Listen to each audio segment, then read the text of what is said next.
tough and they're really rough and nothing's working, but there's something inside of you that says, I just have to follow that because you don't know who you're going to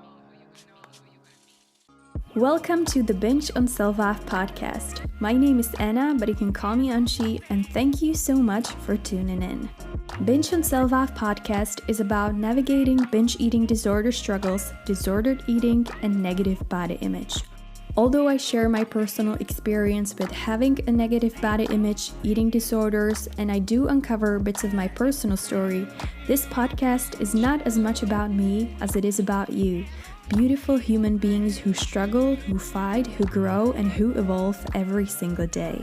This podcast is for anyone who wants to feel supported on their recovery journey and simply for anyone who's trying to improve their relationship with themselves. I believe together we can turn something so negative, such as binge eating, into something more positive and hopefully go from binging on food and self-hatred to binging on self-love. Subscribe to the Binge on Self-Love podcast on your favorite platform and tune in every Tuesday for a new episode. But there's something inside of you that says, I just have to follow that because you don't know who you're going to be. Disclaimer: Binge on Self-Love podcast is intended for informational purposes only. It doesn't provide professional medical advice and it is not a substitute for diagnosis or treatment. In this podcast, we cover the topic of eating disorders, so if you find this topic triggering, it may be better for you not to listen to this podcast. Always make sure to put your mental health first. Hello everyone, my name is Anna, but you can call me Anci, and you are listening to the Binge on Self-Love podcast. Welcome or welcome back. I hope you are doing well and that you started your week on a good note. Before we dive into today's episode, I wanted to ask you a favor, and that's if you like and enjoy Binge on Self-Love podcast, then please make sure to subscribe to the Binge on Self-Love podcast on any platform where you listen to podcasts: Spotify, Apple Podcasts, Google Podcasts, YouTube, or any other platform. This way, I'll know that you enjoy this podcast and it can get across to more people who may relate to some of the things that I cover in this podcast. So thank you for that in advance. Today, I want to share with you a couple of things that have been helping me either recently or throughout the years to deal with my urges to binge.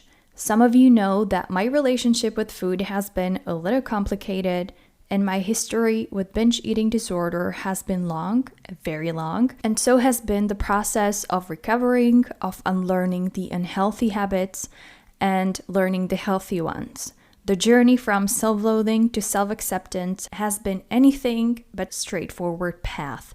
I'm at a so much healthier place right now than I've been in the past, and I love it and I'm grateful for it, but I still do feel the urges to binge from time to time. I would even say there are more like periods throughout the year where I have more urges to binge and they are stronger. And then there are months when I have a few to none of those urges. It really varies.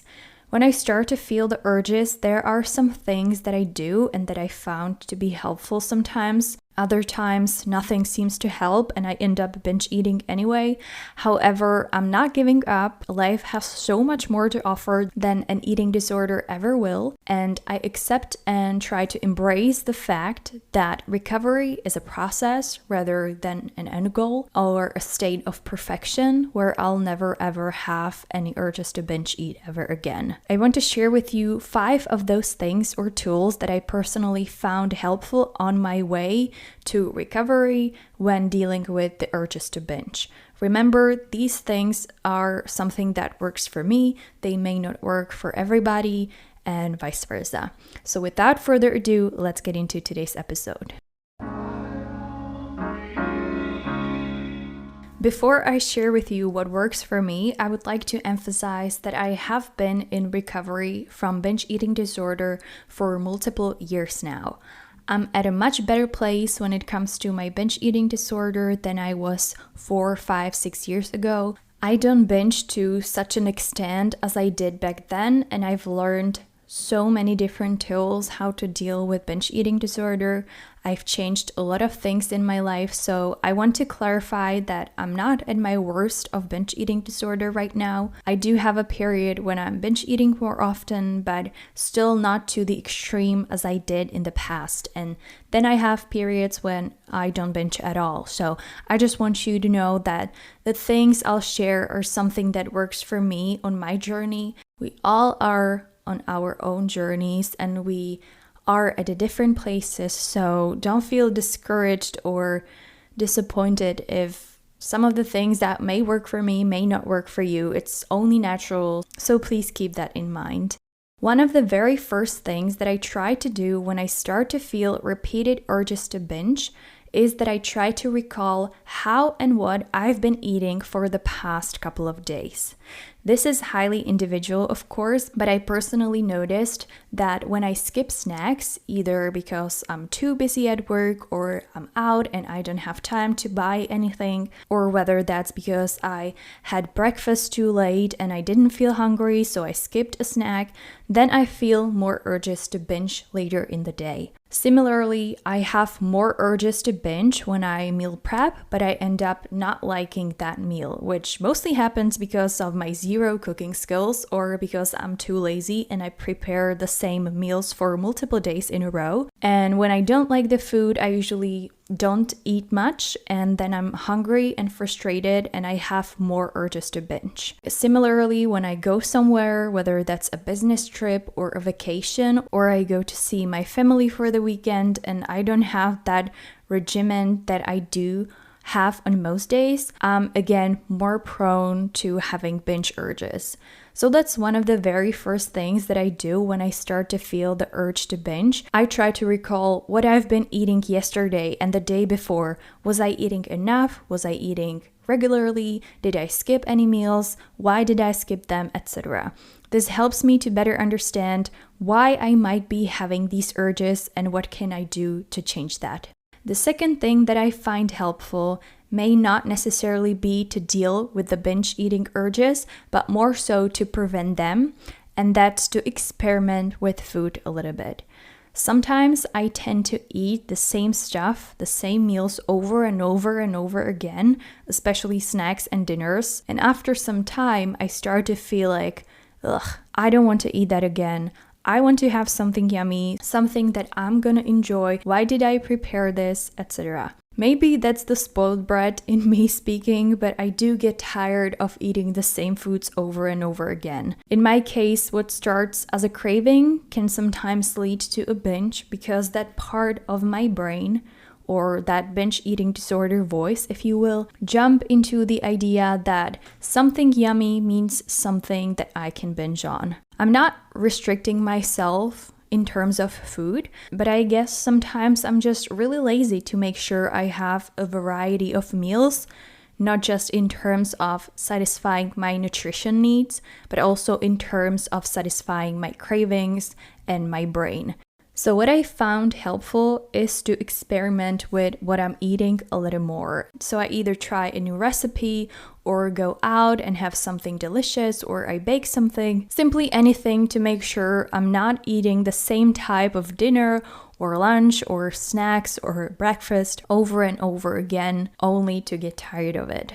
Think number 3 that I try to use is to accept the feelings and the urges to binge that I'm having. I'm not trying to fight them or deny them. I'm not trying to judge myself based upon of having these urges. I'm trying not to overthink it. I'm trying to remind myself that this is how I feel right now, but these feelings and these urges are temporary and they will pass.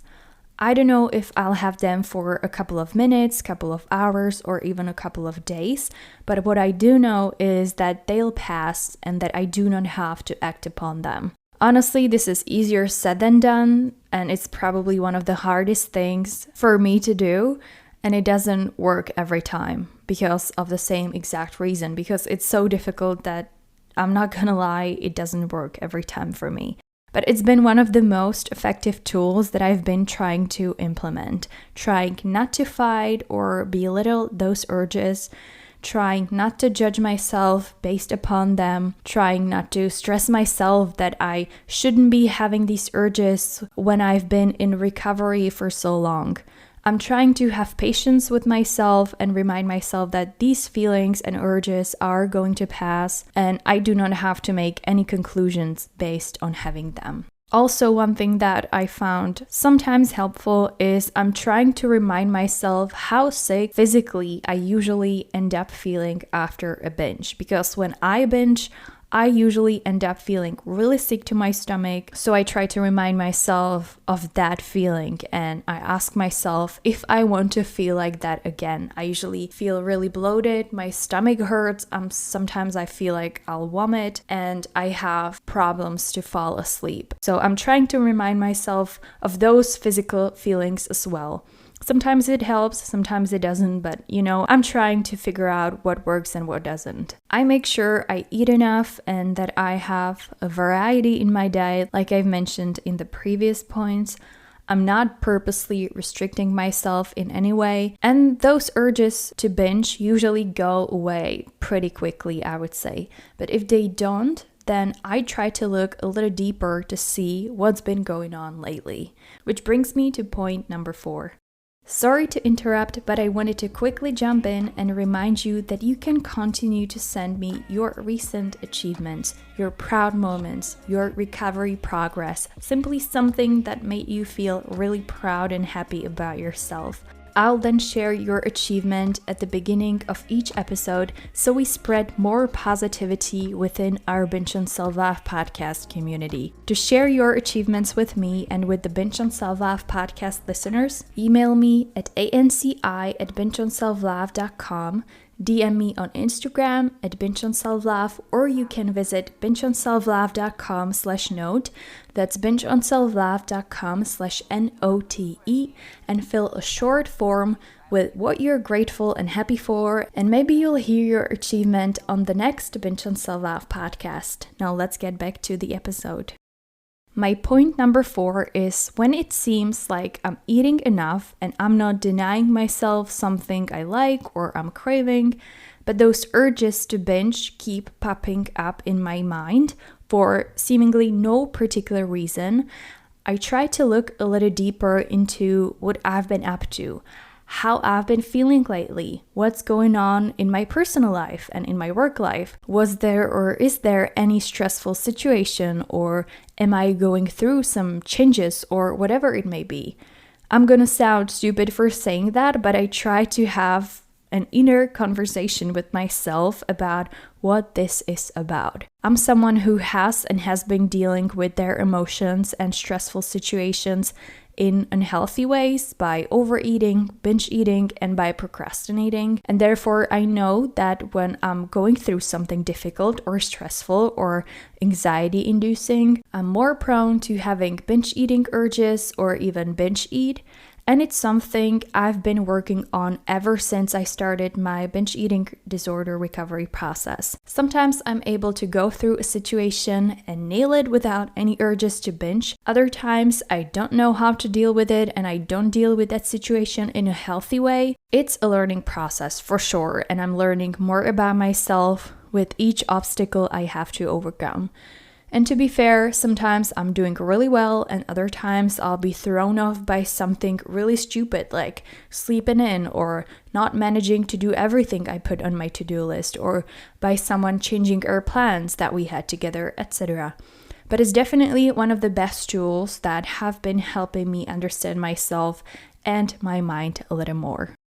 My tip number 5 is going to sound contradictory to everything that I've just said, and that's getting back into my routine without overthinking everything.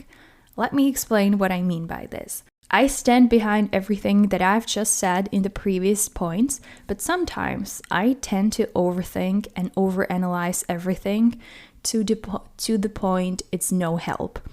It doesn't make any sense and it's not getting me anywhere. Again, highly subjective, but speaking for myself, I know that sometimes I'm using excuses to binge eat. I'm making myself believe that I'm binge eating because I'm unhappy.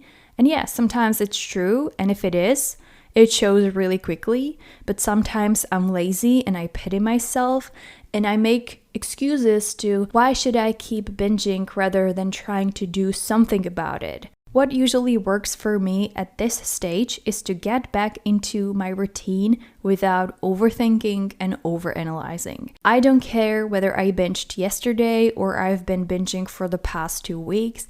I'm gonna go back to my schedule. I'm gonna go to the gym the next day. I'm gonna prepare my podcast episode. I'm not gonna cancel on that meeting with a friend.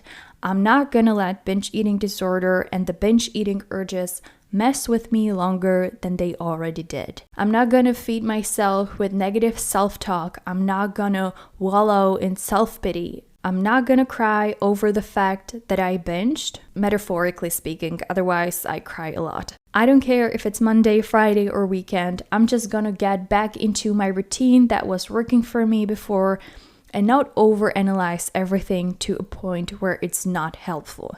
Find what works for you, but I find the effort of trying to get back on the horse as soon as possible after the binge helpful in terms of not falling into the rut and in terms of not prolonging the binge session periods. If I would keep pitting myself and dwelling on everything and saying ugly things to myself and hating myself, it's not going to help anything. It's only going to make me feel worse.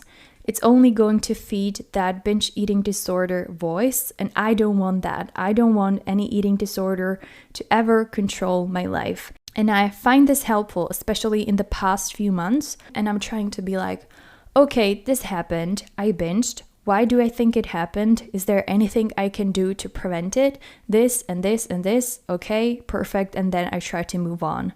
Of course, it's so much easier said than done. And I didn't build this mindset overnight, but I keep trying. And now it finally seems to work, which I'm really, really grateful for.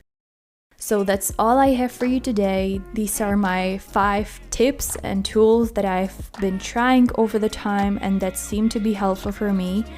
I hope you find some of those helpful as well. Remember that we are all different and what works for me may not work for you and vice versa, but I still felt like sharing these tips just in case anyone finds them helpful. If you enjoyed today's episode, subscribe to the Binge on Self-Love podcast on Spotify, Apple Podcasts, Google Podcasts, or YouTube.